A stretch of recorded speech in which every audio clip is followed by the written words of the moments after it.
자유한국당 전당대회가 이제 일주일 앞으로 다가왔습니다. 대한민국 보수의 새로운 지향점을 제시해야 할 자유한국당 전당대회가 일부 극우 세력의 지나친 행동 그리고 막말로 얼룩지면서 안팎의 우려를 사고 있습니다. 여기에 당권 후보들의 공방도 박근혜 전 대통령 탄핵에 모아지면서 퇴행적이라는 지적까지 나오고 있습니다. 지금 자유한국당 전당대회 키워드는 박근혜 5.18 극우 이런 정도로 모아질 수 있을 것 같습니다. 최근에 논란이 됐던 것은 TV토론에서 유력한 후보죠. 황교안 전 총리가 박근혜 전 대통령 탄핵과 관련해서 밝힌 내용입니다. 탄핵에 대해서 동의하기 힘들다라는 입장을 밝혔죠. 이따가 자세한 내용을 좀 들어보겠습니다. 5.18 망언과 관련해서 김진태 후보는 오히려 인지도가 올랐다는 입장인데 오세훈 후보 이러다가 자칫 2등 싸움으로 밀려나는 것 아니냐 하는 걱정할 만하지요. 극우 태극기 세력의 점령이라는 표현이 나올 정도로 상당히 들썩들썩한 모습을 보이고 있는데 오늘 부산 경남 지역 연설회장에서는 상당히 자제하는 모습을 보였다고 합니다. 태극기 세력의 영향력이 얼마나 될지도 관심입니다. 관련된 영상과 녹취를 한번 들어보겠습니다. 오늘 헌법재판소의 결정은 헌법과 법률에 따라 내려진 것입니다.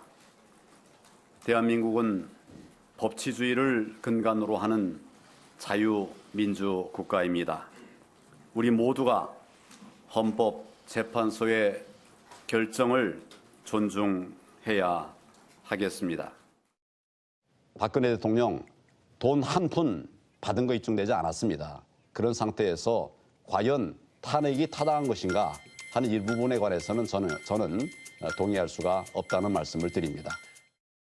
저는 탄핵 결정에 대해서 헌법재판소의 결정을 존중한다고 말씀을 드렸습니다.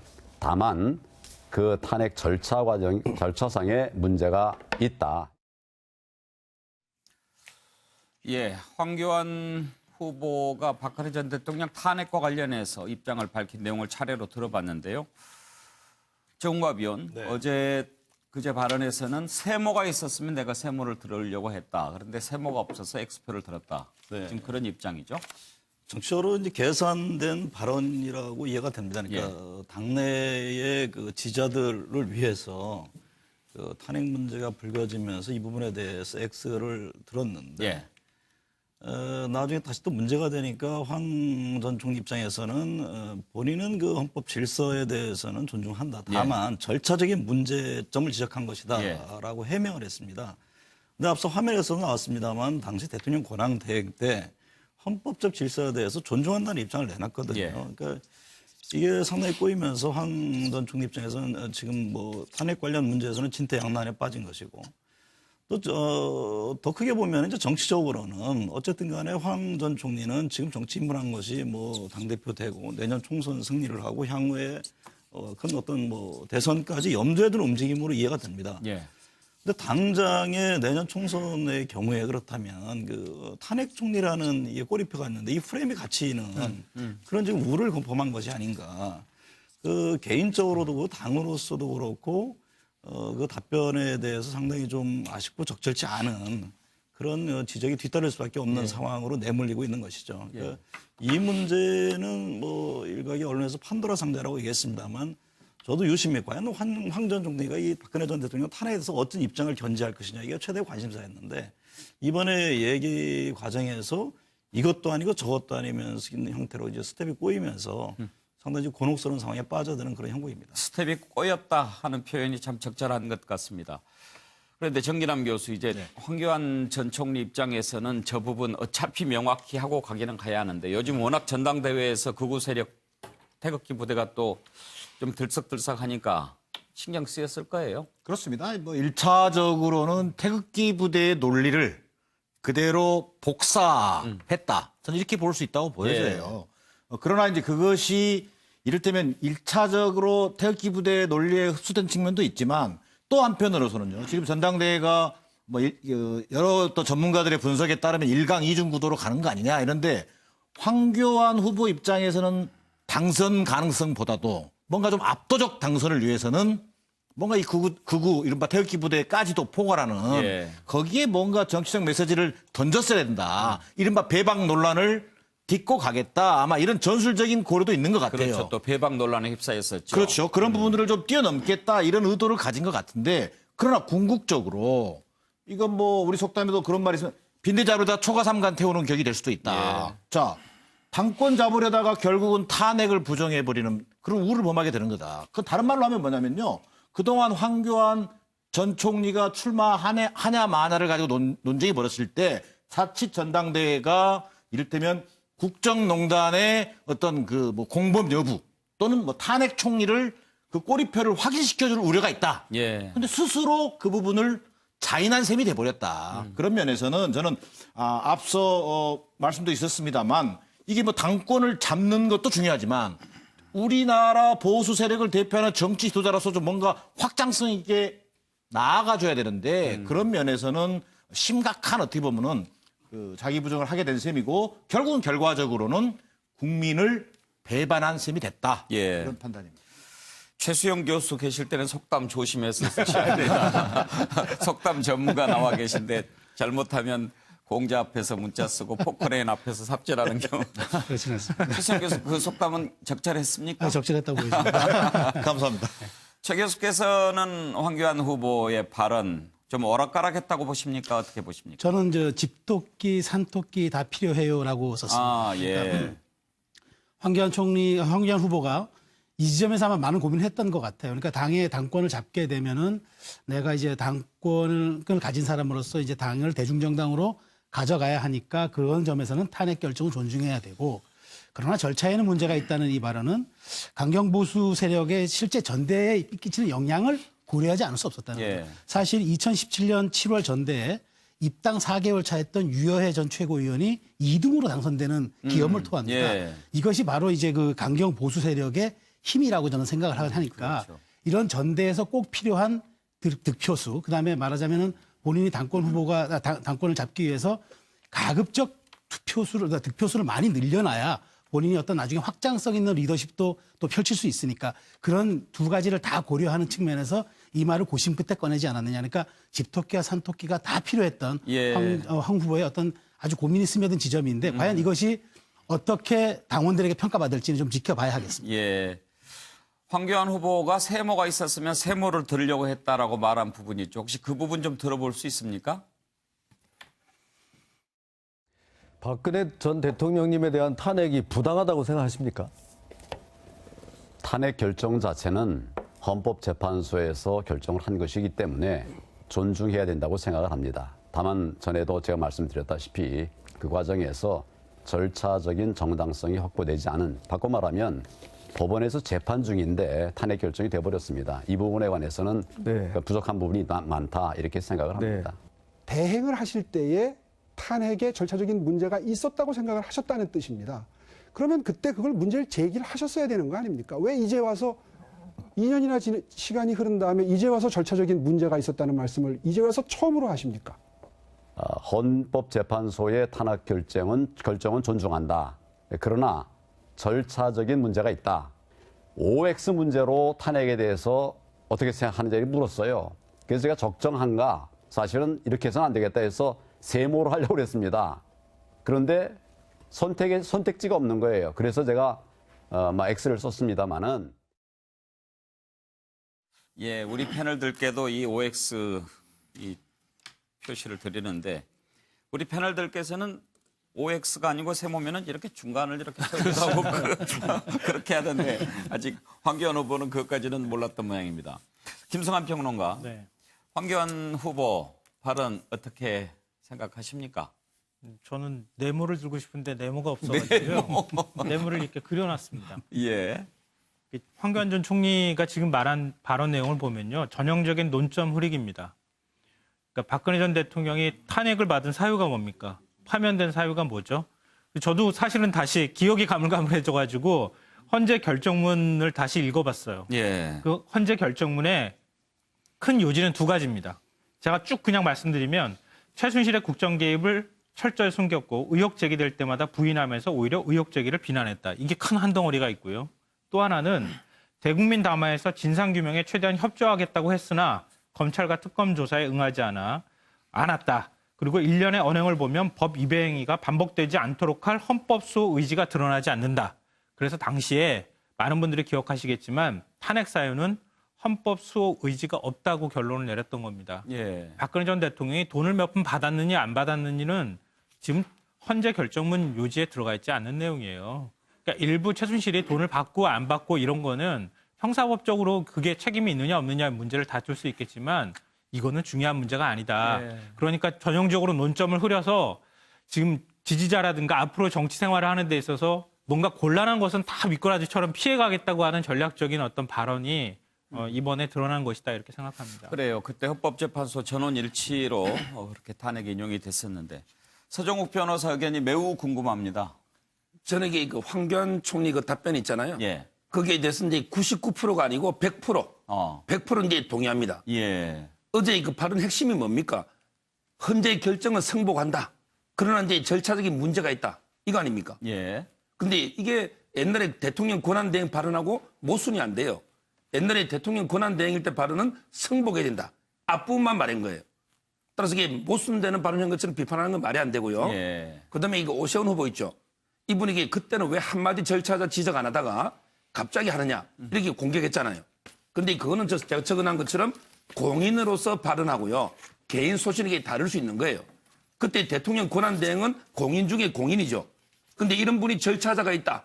이런 이 발언하면 어떻게 되겠습니까? 그게 심각한 국론 분열이 되겠죠. 예. 그때서는 그래서 이제 그 공인으로서는 존중해야 된다. 이 말만 한 거고 어제 토론에서는 개인 소신을 묻길래 절차자가 있다. 이게 뭐가 잘못됐냐 말이에요. 그다음에 두 번째, 저는 이제 판결 불복을 하면 안 돼요. 예를 들어 이제 김경수 판결에 대해서 지금 이게 여당이 하는 것처럼 계속 뭐 판사 탄핵 어쩌고 저쩌고 하면서 이런 행태는 잘못된 거예요. 그러게 불복이 아니고 승복을 한다. 그렇지만 여러 가지 대통령이 시분도 안 받는데 왜 탄핵하느냐. 이런 이게 비판은 합리적이고 논리적인 비판은 얼마든지 가능하고요. 예. 마지막으로 제가요. 방송할 때 탄핵 전에 OX로 탄핵돼야 되냐 말이 되느냐. OX 했거든요. 예. 저는 이게 탄핵되면 안 된다. 항상 X 들었어요. 근데 탄핵된 날 다음 날 제가 신문에 칼럼을 기고했어요. 뭐냐면 나는 헌재의 결정에 동의하지 않지만 판결에는 승복한다. 예. 이 자체가 바로 황교안 총리 말 아닙니까? 여기에 뭐가 문제가 있습니까? 왜 이게 논란이 돼야 됩니까? 예. 한마디만 하겠습니다. 예. 앞으로 한마디만 합시다. 가급적 꽂아놓고 들어가겠습니다. 예. 말씀하십시오. 아니 근데 지금 서정욱 변호사 혹시 그 논리를 황교안 후보님한테 전달하는 건 아니죠? 우연히 소식이 똑같아요, 저하고. 예. 뭐 그러실 수 있다고 보는데 저는 지금 이 시점이 아니고요. 지난 탄핵 총리 시절에 권한대행 시절에 그런 소신을 가지고 있었어야죠. 그러면 이게 사실 논란이 안 돼요. 아, 저 총리는 또는 법무부 장관은 탄핵 총리로서 또는 권한대행으로서 도저히 이 헌법재판소의 결정은 존중하나 전 동의할 수 없다. 이런 입장이 나왔으면 사실은 어느 한 보수 측에서 탄핵을 반대했던 측에서는 황교안 총리가 아마 어떤 절대적인 리더가 될 수도 있었을 거예요. 자, 자신이 탄핵 총리로 있으면서는 버젓이 담화문을 발표했어요. 헌법과 법률에 따라 내려진 헌법재판소의 결정을 존중해야 된다. 이래놓고는 이제 와서 그건 존중해야 되지만 저는 과정에 문제가 많다고 생각해요. 역사적 사실 자체도 부정하려고 하는 행위로 비칠 수 있다는 거예요. 비치고 있는 거죠. 그런 부분을 저는 좀 우리 서정욱 변호사께서 좀 염두에 둬야 되지 않겠나 이런 발언 짧게 제가 반박하면요. 네. 제가 이제 적었잖아요. 공인으로서 발언하고 개인 소신 틀리다고.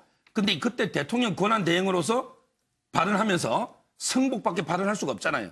그때 만약에 탄핵의 절차자가 있냐 하면 우리 이제 불복을 더 국론 분열만 일으킬 거 아닙니까? 그때는 이게 발언을 아낀 거예요. 개인 소신보다 공인으로서.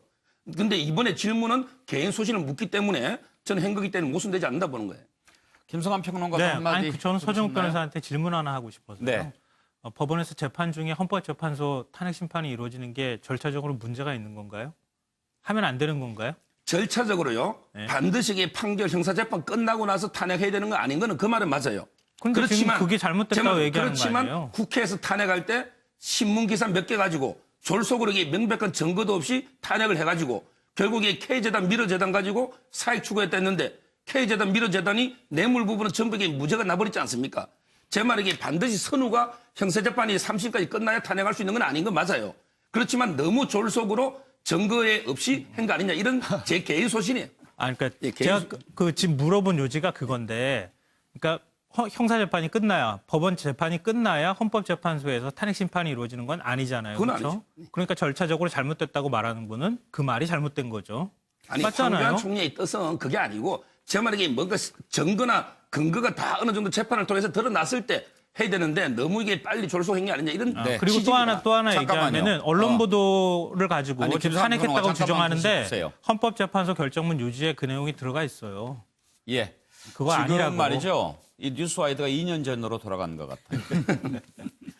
사실은 지금 우리가 자유한국당 전당대회에서 미래지향적인 보수의 가치를 내세우지 않고 2년 전 박근혜 전 대통령 탄핵으로 돌아가서 싸우는 그 모습이 퇴행적이라는 비판을 하고 있는데 또 다시 우리 패널들도 지금 2년 전 똑같은 공방을 하고 있는 것 같은 저는 이게 판결에 그런 진심으로 생각이 승복합니다. 듭니다. 승복합니다. 자, 우리가 왜 지금 자유한국당 전당대회가 이렇게 가야 되느냐 하는 부분은 황교안 후보의 발언 논란을 짚어보고 따로 한번 또 논의를 한번 하도록 하겠습니다. 김한규 변호사 오래 기다리셨는데 죄송합니다. 아닙니다.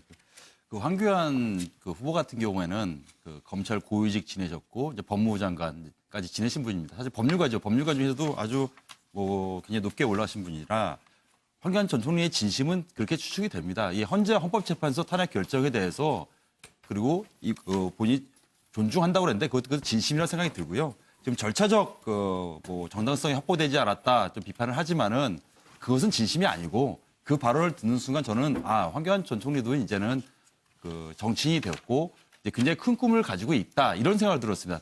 사실은 그 법률가들이라면 다 알고 있습니다. 이게 헌법재판소 탄핵 결정 과정에서 절차적 정당성이 문제 없고 이것을 문제 삼는 것은 사실은 되게 정치적인 발언이다. 사실 헌법재판소 결정이 아무 지장이 되는 건 아니거든요. 저희로 오히려 좀 아쉬움이 있다면은 지금 황 전 총리가 여기까지 나왔다는 것은 차기 대권 후보까지 본인이 원하시는 어떤 권력 의지를 드러내고 있는 거거든요.